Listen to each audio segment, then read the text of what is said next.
You know, you tell someone, okay, write Islam for me in Arabic. People who don't even know how to write Islam properly in Arabic, they are the ones who are defining Islam for us all today. They tell you, no, this is what Islam is. Let me tell you what Islam is. You know, in a masjid in London, in an Imam Barga, a person came in and said, Maulana, you know not to me, but to another senior, very senior Maulana. He said, Maulana, you know the date you were saying about the Shahadat of Imam Hassan? It's not correct. That's incorrect. I'll tell you the real date. He said, no, it's not. I've done a lot of research. He said, no, Maulana, I'm telling you, go and tell everyone else.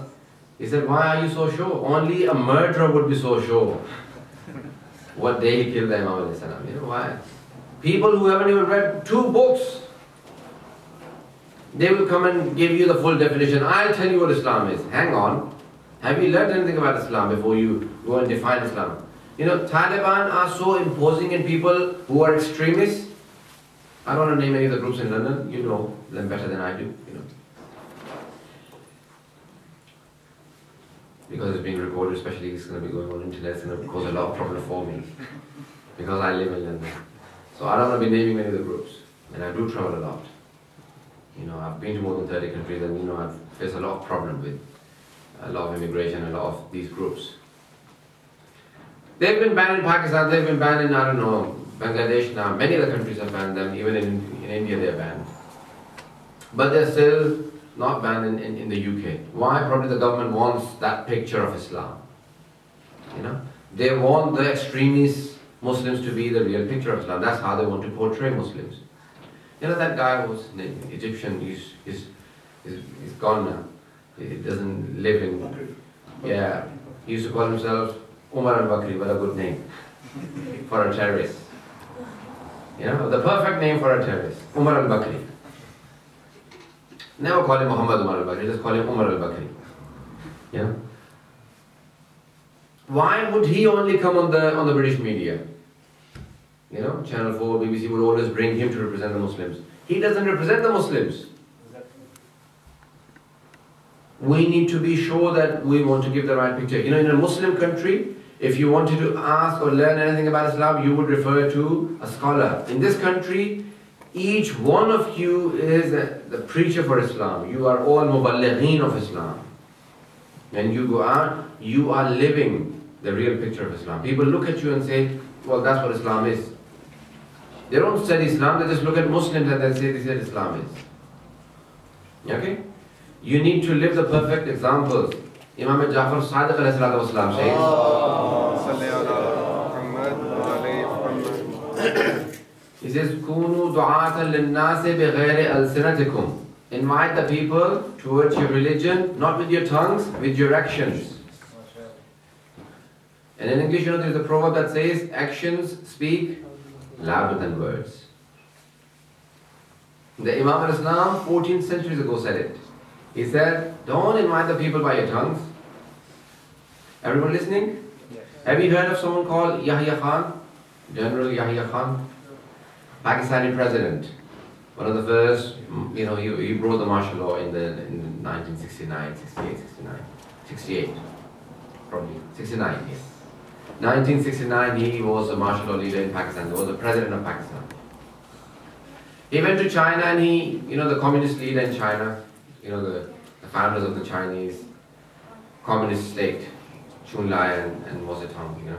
He was sitting with one of them and he was preaching in Islam. He said, I've heard that you always read Nahjul Balagha. Yahya Khan. Yahya Khan was allegedly a Shia, a drunken person, you know. A very unpracticing Muslim. So he kept preaching to Chulai. He kept saying, why don't you become a Muslim? You know, like on the dinner table, they were eating. And he said, Islam is the best religion, become a Muslim, Muslim, Muslim. After 20 minutes or half an hour, you know, when Chulai got sick of him, he said, Yahya Khan, just tell me one thing. There was a person, you know, translating, interpreting for him. He said, is drinking permissible in Islam? He said, no, it's haram. He said, then I've been drinking because it's permissible in my religion. Why are you drinking for the past half an hour with me? If you don't practice yourself, then why preach to me? That is the biggest problem with the Muslims. Islam says one thing and the Muslims are something else. live up to Islam. You know, if something Islam says, practice it. Islam says one thing and the Muslims do another. You know, the definition of a diplomat or a politician by Churchill. You all know Churchill, yes? Not the dog. I had to say that because these days, you know, the insurance company shows a dog on the screen all the time. The British Prime Minister in the 1940s, in the Second World War, during the Second World War, you know, he was a person who had the British Second World War won for them, you know, and he refused to sign the freedom of India and Pakistan.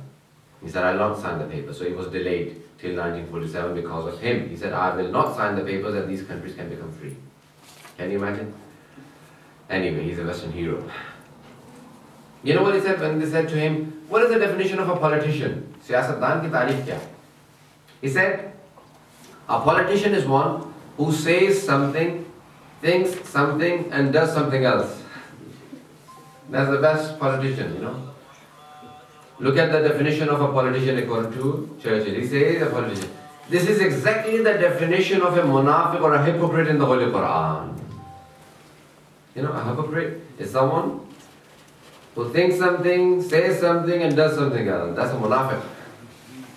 From this kind of politics, our Aimma kept away from. You know? Brothers, don't say something and do something else. That's nifaq, that's munafiq, that's hypocrisy. Islam says, do what you know, practice what you preach. Yes? Islam says one thing, you know, when someone asks you about Islam, you would always come out and say, this is what Islam is. But do you practice it? Do you live up to the title of being a Muslim? Unfortunately, a lot of the young people, they just want to enjoy, you know. Let's live up to be the best youth, you know, I want to be, I don't want to even use the words. And then later on they realize that no, they've lived a life which was not up to the standard. I'm not talking about yourself, inshallah, you all are practicing. You need to take this out and take it to the other people. People are thirsty for the teachings of Ahlul Bayt alayhi salam. You need to give the true Islam to the people. You know, people are thirsty and they want these teachings. Imam Ali ibn Musa alayhi salam says,